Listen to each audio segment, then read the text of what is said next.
કેરીનો શું ભાવ? જમતા આજે એક વાટકી ભાત અને ટમેટા ખાવાનો વારો છે.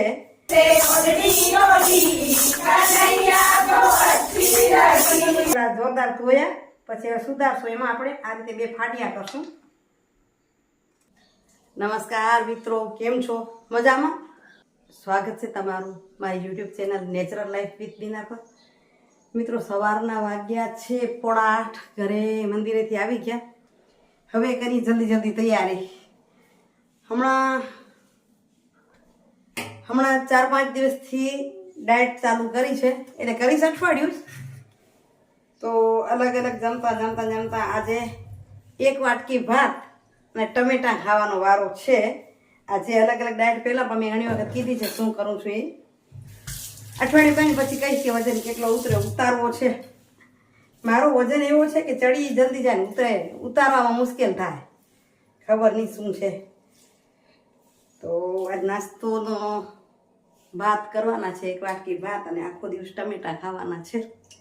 જલ્દી ભાત બનાવી લઉં, સાહેબને પણ પછી ભાત વઘારી દઉં તો થતું જાય. મંદિરના દર્શન તમને ભગવાનના કરું અને આજના દિવસની શરૂઆત સતત કરતી રહીશ. કારણ કે 2 દિવસ વિડીયો બન્યો ન બન્યો અને થયો જ નહીં. એમાંય પાછા બીજો આવ્યા છે તો એની તૈયારી કરી.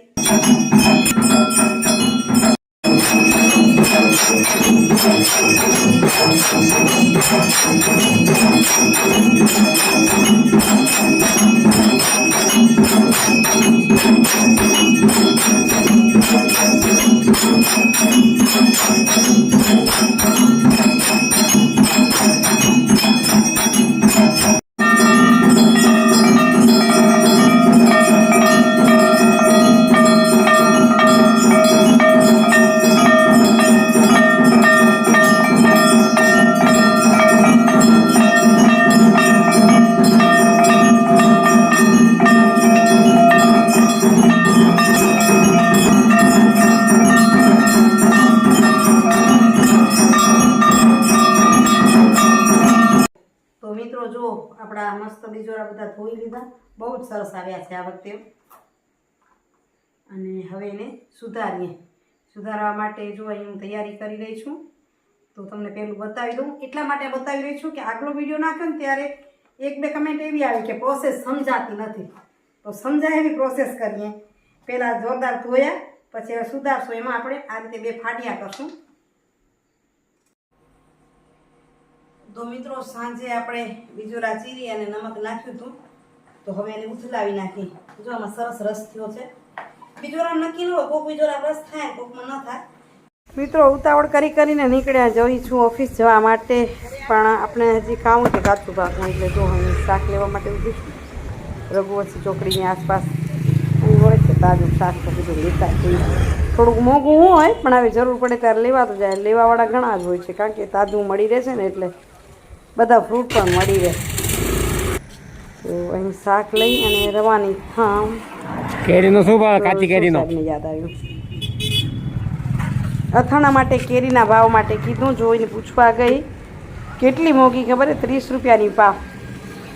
અને મેં કીધું કે એક પા નથી જોઈતી કાંઈ, તો કે કિલો લેવી હોય તો 100 રૂપિયા. તો એનું અથાણું કેમ બનાવું અત્યારે? કોઈક વાડીમાંથી મળશે ત્યારે જ કેરીનું બનશે આપણું અથાણું. 100 રૂપિયા કેરી લેજે. તમને શું ભાવે અથાણું વેચાતું આપું? 20ની પાર. મિત્રો, 6:30 થયા, ઘરે પહોંચી છું. હા, સવારે જલ્દી નીકળી. શાક લીધું. શાકમાં ટમેટા જ લીધા, કારણ કે અત્યારે ખાવું એવું જ છું ને. આજનું ખાવાનું હતું વાટકી ભાત અને ટમેટા, એટલે લઈ લીધા. હવે પહોંચી છું ઘરે. હવે સુવિચાર લઈ લો. તો આજના સુવિચારની વાત કરીએ તો એવું છે કે જ્યારે પરિસ્થિતિ બદલવાનો કોઈ વિકલ્પ જ ન હોય ને તમારી પાસે, ત્યારે સંજોગો બદલવા માટેનું એક જ પગથિયું છે. અને પ્રથમ પગથિયું છે એ કે પરિસ્થિતિનો સ્વીકાર. મને અટાણે એટલું કામ, જો તમે જુઓ છો ને, આજે તમને બતાવ્યા બીજોરા ચીરવાના, એકમાંથી ફ્રી થાઉં ત્યાં સુધી બીજું કામ મારી માટે તૈયાર હોય છે. જોકે મેં સ્વીકાર કર્યો છે પરિસ્થિતિનો કે હું કરીશ, એટલે થઈ રહ્યું છે. એટલે તમે જ્યારે પણ લાગે કે હું પરિસ્થિતિ બદલવા માટે સક્ષમ નથી, ત્યારે સંજોગો કેવા છે એના આધીન પરિસ્થિતિનો સ્વીકાર કરવો પડે. અને બીજી વાત કંઈ તો એવું પણ છે કે સારો સમય એની માટે આવે છે કે જે લોકો માટે ખરાબ ક્યારેય વિચારતા નથી, કોઈના પ્રત્યે ખરાબ ન વિચારે. કદાચ એવું હોઈ શકે.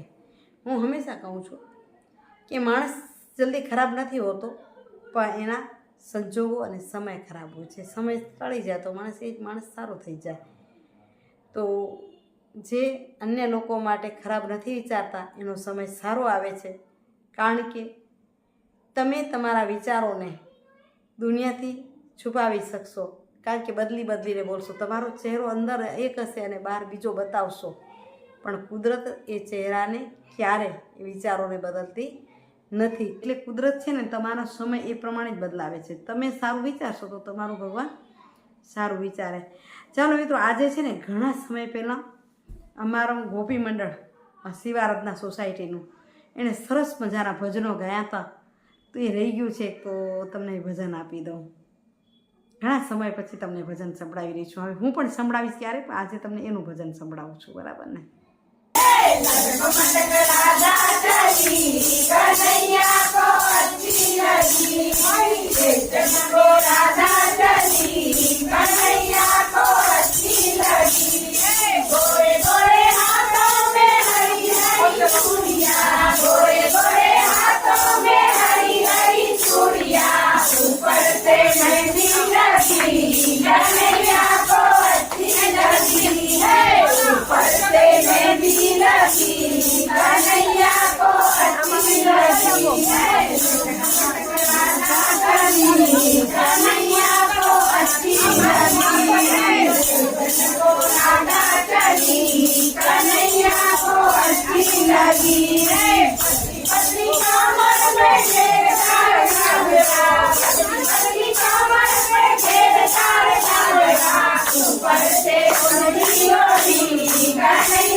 ભજન કેવું લાગ્યું કમેન્ટ કરીને જરૂરથી કહેજો. સારું લાગ્યું હોય તો વિડીયોને પણ લાઈક કરો અને શેર પણ કરો, તો અમારી મસ્ત આ બહેનોએ સરસ ભજન ગાયું છે એને પણ એક પ્રોત્સાહન મળે. આ વાત સાથે વિડીયોનું એન્ડિંગ કરું છું. કાલે મળું સરસ મજાના વિડીયો સાથે. ત્યાં સુધી આપ સૌને જય શ્રી કૃષ્ણ, જય જય ગરવી ગુજરાત, જય ભારત અને જય હિન્દ. આવજો મિત્રો, બાય બાય, હરિઓમ.